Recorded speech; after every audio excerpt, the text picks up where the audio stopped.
Military service members who want a way to get a professional credential in coaching have a new way to do so.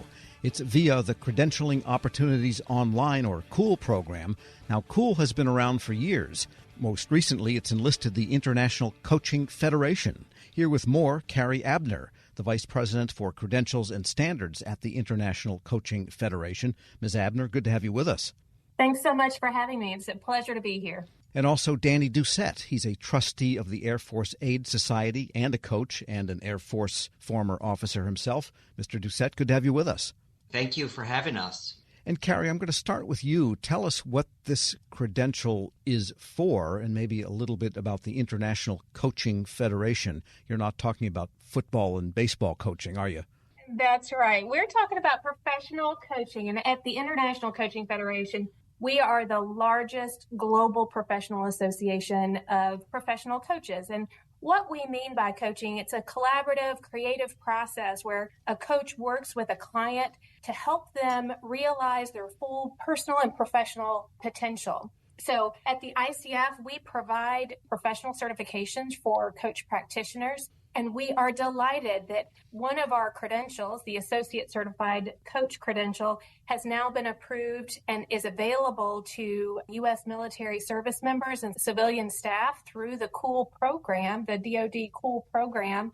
The Associate Certified Coach Credential acknowledges professionals who have attained education, experience, and independently validated their knowledge and skills through assessment to serve as a qualified coach. So we're very excited to make that available to service members. Okay. And Danny, the often expectation is that people coming out of the military have done so much and has such great leadership skills, et cetera, that they can just march right into industry and find a place.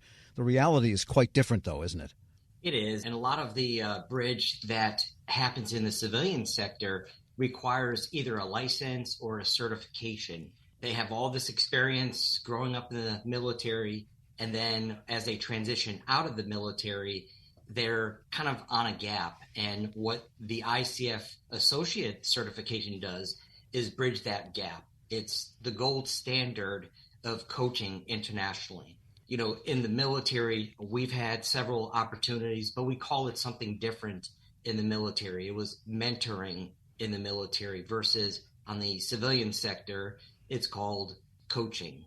But can you make a living at it? It's not like you're getting a credential to pull a tooth, which would be a dental degree and a dental license, which is, a living. Is coaching something someone can do, or is it something you do in connection with some other private sector job?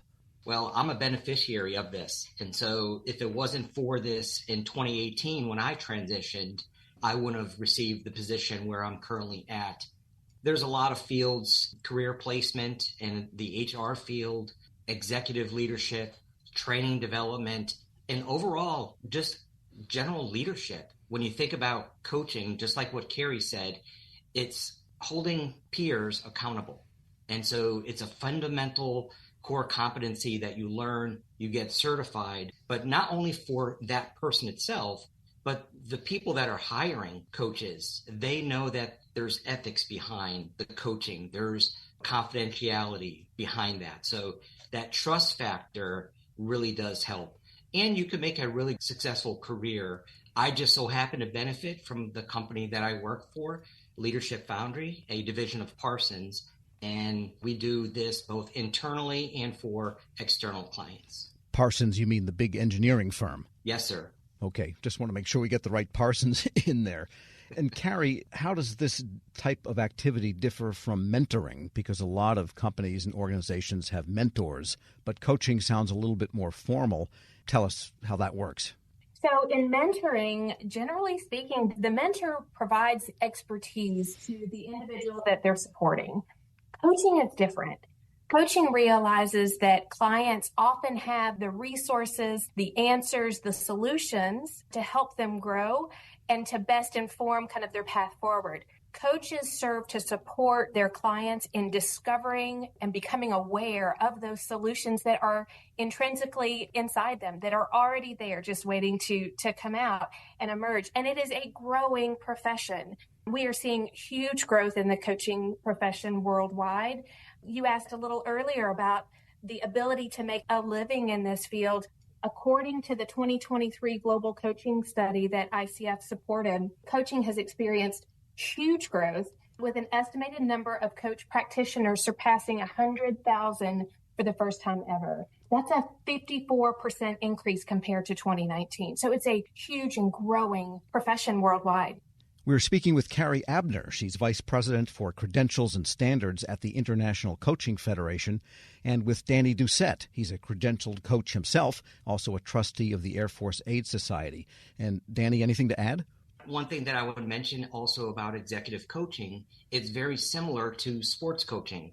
When you think about an athletic coach where they have line coach, quarterback coach, a running coach, doctors, the profession of medical doctors may even hire a coach just to watch them during the surgery and hold them accountable, maybe provide them with a different perspective. High-performing CEO, C-suite folks where they're actually performing and they just need that one edge just to continue or grow in a new company wherever they go. So it is a growing field. It is foundational, very similar to sports. And how do you make sure that coaches, is this in the credentialing or in the training, don't veer off into psychology? Because, there's a common saying in management when you are supervising people, we're not psychologists. And it sounds like this could, without a little bit of fence around it, devolve into something someone's not qualified to do. That's a wonderful question, Tom. And that is built into the Code of Ethics, as well as into the core competencies for coaching practice. And to your point, the credential, the Associate Certified Credential, which is now approved by the Department of Defense COOL program, includes this as part of the requirements, that coaches recognize the limitations, the boundaries of professional practice, and do not take on roles that are not within coaching itself. Coaching is different from therapy, counseling, and other similar helping disciplines, and it's important that we maintain that distinction there. As a certified coach, professional coaches sign on to a code of ethics, which they confirm and verify that they will maintain through their professional practice. Yes, because performance and situations that affect people negatively are often outside of the workplace. They could have a marital problem. They could have any one of a million types of things. So at that point, the coach's best advice is, well, you better see somebody about that because I can't help you. That's absolutely right. There are clear requirements within the core competencies that we provide for professional coaches to provide referrals to other support systems when a client may need it. And Danny, in your military experience, you have seen that people at a young age become responsible for the performance of others, often in life and death situations, and they call that leadership. And then there are specific skills you need in the military situation that you are trained to have. How does that map over to coaching, or does it? It does. And when you think about even just being non-judgmental or holding others, growing, leadership is about taking care of maybe their servicemen. ICF provides a framework where you could actually help them grow. And this is the beauty of executive coaching for the DoD, because whether it's promotion, whether it's just transition into a career, I want to see that service person get better. And how do you do it? Through fundamental coaching questions. Typically, the response that we see is the service person knows the answer. The coach just provides questions to highlight that answer that they're going to come up with. Mentoring is, I will tell you how to do this. Coaching versus is, I'm going to help you through coaching questions.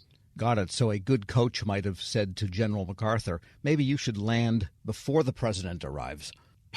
Yes, exact. Danny Doucette is a credentialed coach and trustee of the Air Force Aid Society. Thanks so much for joining us. Appreciate it. And Carrie Abner is Vice President for Credentials and Standards at the International Coaching Federation. Pleasure having you.